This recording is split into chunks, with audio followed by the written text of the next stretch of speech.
아멘. 오늘 우리에게 주신 하나님 말씀은 창세기 21장 1절부터 7절까지 말씀입니다. 구약성경 창세기 21장 1절부터 7절까지 말씀입니다.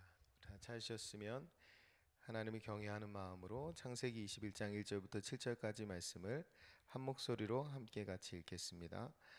여호와께서 말씀하신 대로 사라를 돌보셨고 여호와께서 말씀하신 대로 사라에게 행하셨으므로 사라가 임신하고 하나님이 말씀하신 시기가 되어 노년의 아브라함에게 아들을 낳으니 아브라함이 그에게 태어난 아들 곧 사라가 자기에게 낳은 아들을 이름하여 이삭이라 하였고 그 아들 이삭이 난 지 8일 만에 그가 하나님이 명령하신 대로 할례를 행하였더라. 아브라함이 그의 아들 이삭이 그에게 태어날 때에 100세라. 사라가 이르되 하나님이 나를 웃게 하시니 듣는 자가 다 나와 함께 웃으리로다. 또 이르되 사라가 자식들을 젖 먹이겠다고 누가 아브라함에게 말하였으리오마는 아브라함의 노경에 내가 아들을 낳았도다 하니라. 아멘. 드디어 이삭이 태어났습니다. 그 창세기에서 이제 오랫동안 기다린 이삭이 태어나는 이야기인데요. 그러니까 후손을 주시겠다고 약속하신 하나님의 말씀이 응하여서 아브라함과 사라에게 아들을 주십니다. 그리고 아브라함이 그 아들을 명령하신 대로 이삭이라고 이름하고 키우게 되는데 그 이후에 먼저 태어난 이스마엘과 문제가 생기고 그래서 이스마엘과 하갈이 쫓겨나고 다시 하나님이 이스마엘과 하갈을 돌보시는 내용이 내일과 모레까지 내용입니다. 그래서 오늘하고 내일하고 모레까지 쭉 이어져서 우리가 함께 묵상하게 될 텐데 여러분이 그 사라와 하갈 이 두 여인에 좀 집중하면서 같이 묵상할 수 있었으면 좋겠습니다. 성경이 오늘과 내일 모레까지 쭉 21장을 통해서 말씀하시는 것은 신실하신 하나님입니다. 돌보시고 행하시는 신실하신 하나님. 하갈에게도 돌보시고 행하시는 그리고 사라에게도 돌보시고 행하시는 그 하나님의 신실하심에 대해서 우리가 묵상하게 되고 이를 통해서 나에게 하나님이 얼마나 신실하셨나 그리고 하나님이 앞으로도 나에게 얼마나 신실한 분인지를 깨달을 수 있는 그런 시간이 되었으면 좋겠습니다. 1절을 보면 여호와께서 말씀하신 대로 사라를 돌보셨고 여호와께서 말씀하신 대로 사라에게 행하셨으므로 라고 되어 있습니다. 반복적으로 나오는 단어는 말씀하신 대로입니다. 그리고 두 가지 하나님이 하신 일이 돌보셨고 행하셨으므로 이렇게 되어 있죠. 돌보다라는 말의 원어는 파하드인데 이 원어의 원래 의미는 방문하다, 찾다라는 의미예요. 그러니까 돌보셨다라는 말은 원래는 찾아오셨다, 찾으셨다라는 말이 됩니다. 이것을 어떻게 했냐면 말씀하신 대로 했다라는 거예요. 이 말씀하신 대로가 창세기 18장 10절과 창세기 18장 14절이에요. 하나님 뭐라고 말씀하시냐면 그가 여호와가 이르시되 내년 이맘때 내가 반드시 내게 돌아오리니 내 안에 사라에게 아들이 있으리라 하시니 사라가 뒤에 장막문에서 들었더라. 여기에서 하나님이 뭐라고 약속하시냐면 뭐라고 말씀하시냐면 내가 반드시 내게 돌아오리니 라고 하시죠. 그러니까 다시 찾아오시는 하나님에 대해서 약속해 주셨고 그것이 응한 이야기예요. 그리고 하나님이 말씀대로 돌보시고 또 말씀대로 행하시죠. 하나님이 행하시는 일은 뭐냐면 후반부에 나오는 사라에게 아들이 있으리라. 하나님이 태의 문을 여시고 아들을 낳을 수 있도록 행하십니다. 이 이야기가 똑같이 창세기 18장 14절에도 나와요. 여호와께서 능하지 못한 일이 있겠느냐? 기한 이를 때에 내가 내게로 돌아오리니 사라에게 아들이 있으리라. 내가 내게로 돌아오리니 내가 너를 다시 찾아오리니 이 약속의 말이 응하고 행하는 일은 뭐예요? 사라에게 아들이 있으리라. 이 일을 행한다는 거예요. 하나님이 말씀하신 대로 사라에게 돌보시고 행하고 계세요. 그런데 지금 말씀드린 18장 10절과 14절 이야기만 하나님이 하셨느냐? 돌아보면 사라의 입장에서 돌아보면 아브라함이 믿음을 따라서 믿음으로 갈대아 우르 고향 친척 아비의 집을 떠나서 믿음의 여정을 시작합니다. 그 여정을 사라는 아내로 같이 해요. 하나님은 그때부터 아브라함을 돌보시고 또 사라를 돌보시고 그들과 함께 행하시는 하나님이신 거예요. 우리가 단순히 하나님이 사라를 돌보시고 사라에게 아들을 주셨구나, 이 아들을 준 이 시점만 볼 수 있게 되는데, 실제로 사라 입장에서 돌아보면 모든 순간순간이 하나님이 돌보시고 살피시고 행하신 순간들이에요.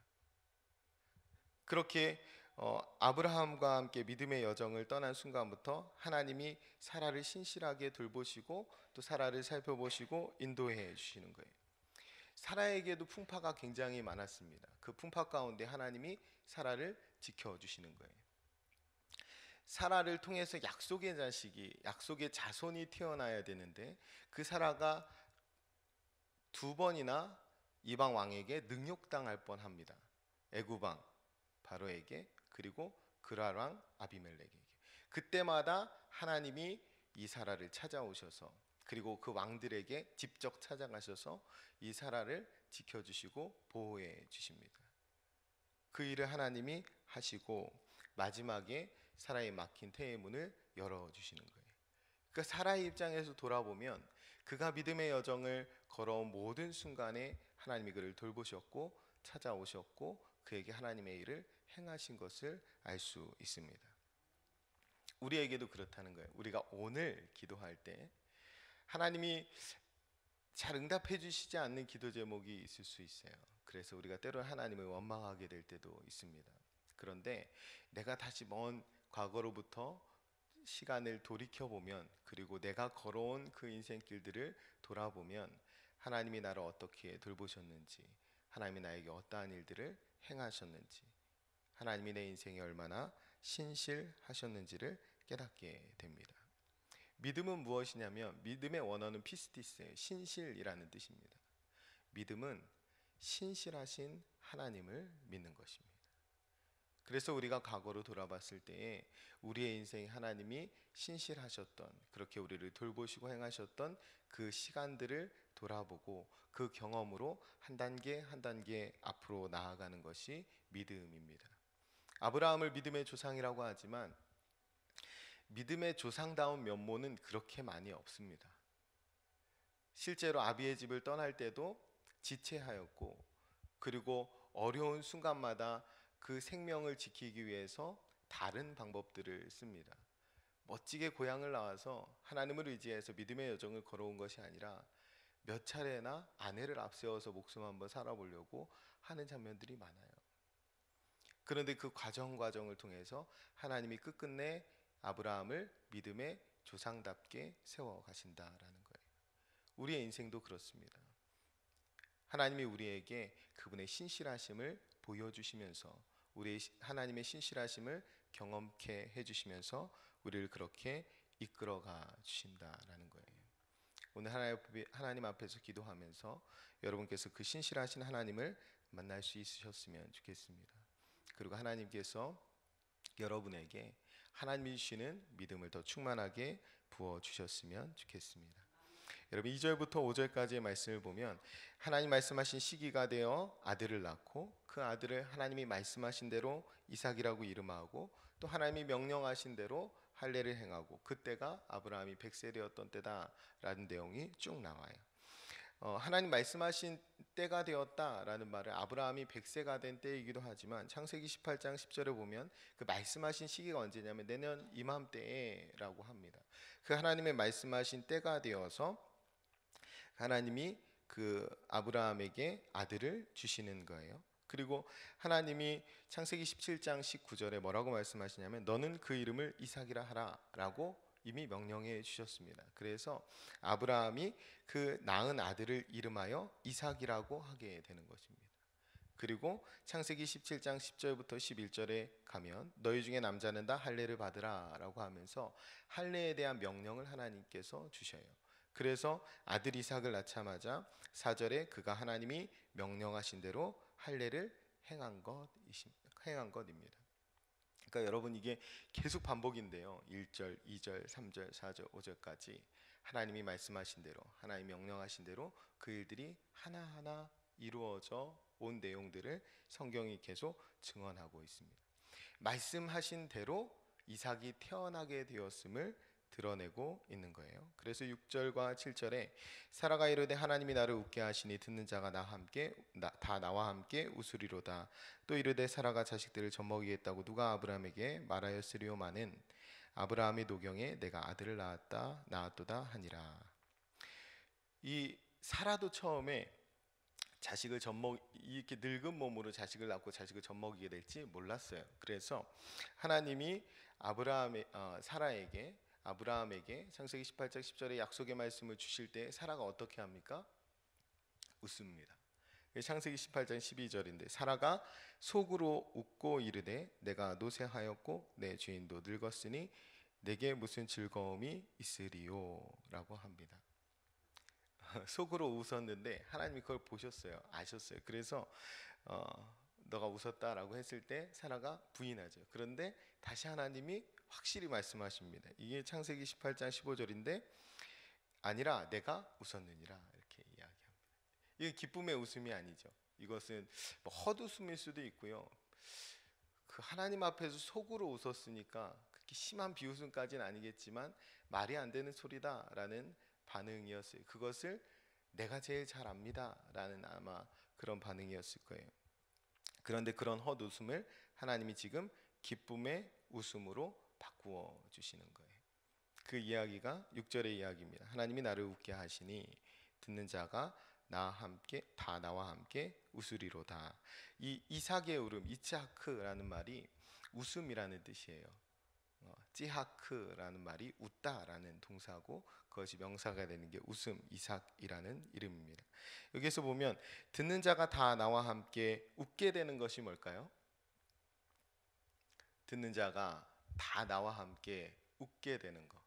좀 바꿔서 말씀드려 볼까요? 듣는 자가 다 나와 함께 기뻐하게 되는 것. 그게 뭘까요? 이것이 성경에서 말하는 복음입니다. 아브라함이 복의 근원이 되는 이유는 아브라함의 아들, 약속의 아들 이삭을 통해서 예수 그리스도가 오시기 때문이에요. 그래서 아브라함의 자손 예수 그리스도의 세계라 하면서 신약의 이야기가 시작됩니다.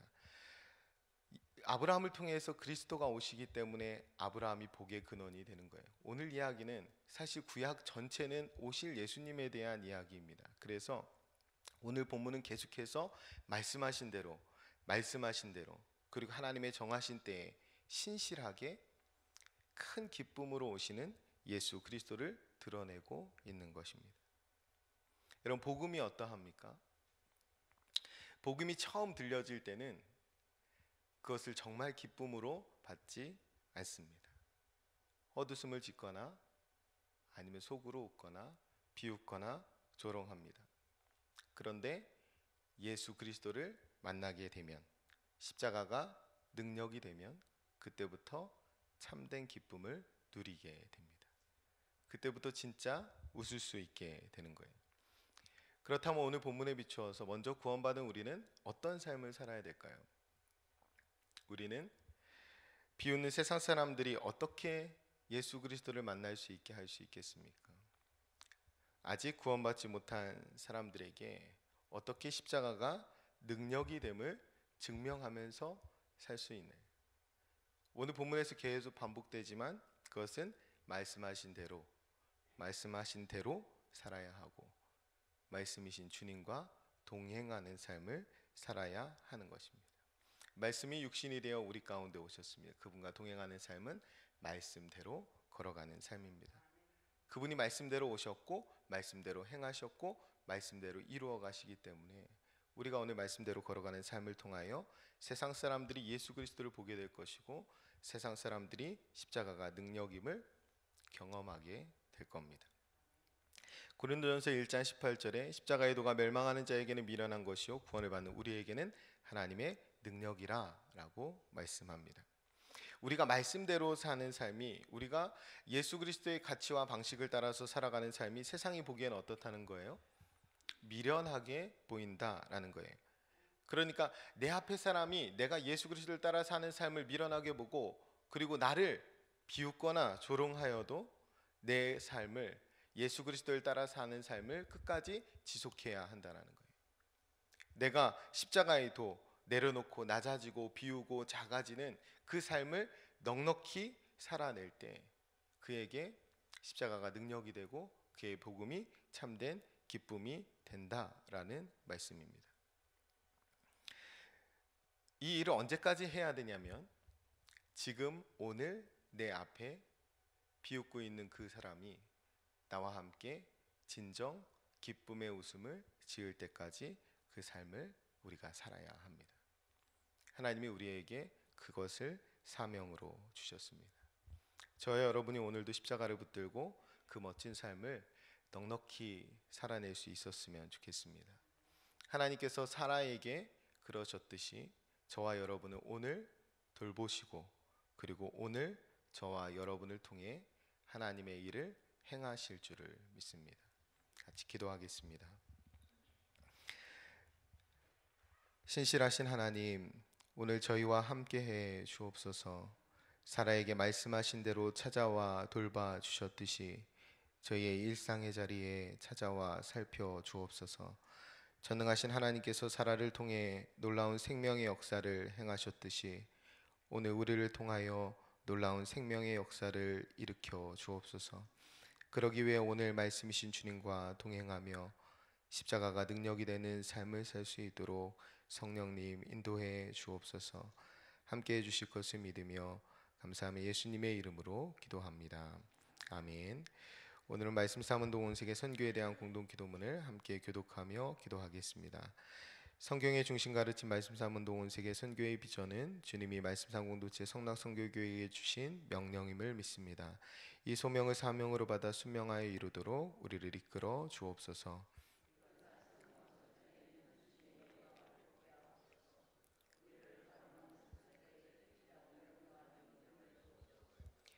문제를 통찰하는 지혜와 한계를 넘어서는 용기를 주시며 하나님 나라를 위해 헌신하는 사람들을 보내주시어 거룩한 영적 부흥을 함께 누리고 나누게 하옵소서. 아멘. 함께 주기도문 하시겠습니다. 하늘에 계신 우리 아버지, 아버지의 이름을 거룩하게 하시며 아버지의 나라가 오게 하시며 아버지의 뜻이 하늘에서와 같이 땅에서도 이루어지게 하소서. 오늘 우리에게 일용할 양식을 주시고 우리가 우리에게 잘못한 사람을 용서하여 준 것 같이 우리 죄를 용서하여 주시고 우리를 시험에 빠지지 않게 하시고 악에서 구하소서.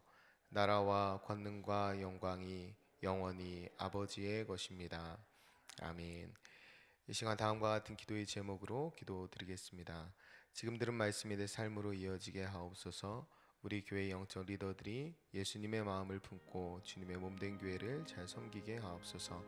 다음 주 한 주간 진행되는 꿈새 하프타임을 통해 큰 은혜 주옵소서. 2019년 꿈송 페스티벌을 통해 말씀의 은혜를 누리게 하옵소서. 2019년 단기 선교와 교육부서 여름 사역을 성령으로 충만케 하옵소서. 시애틀 로고스 라이프 교회를 선교 지향적인 건강한 교회로 세워 주옵소서. 공동 기도문의 기도 제목과 여러분 각자의 기도 제목에 따라 기도하시다가 삶의 자리로 나아가시겠습니다. 기도합니다. 참 좋으신 아버지 하나님 감사합니다. 하나님께서 이 아침에 저희를 불러주시고 신실하고 거룩하신 그 하나님의 임재 앞에 서게 하시니 감사합니다. 하나님 기도하고 바란 것처럼 하나님 그 신실하신 하나님께서 오늘 우리와 저희와 함께 해주실 것을 사라에게 말씀대로 찾아와 돌봐주셨듯이 오늘 저와 또 사랑하는 모든 교우들을 하나님께서 찾아와 주시고 살펴주시고 돌봐주셔서 신실하신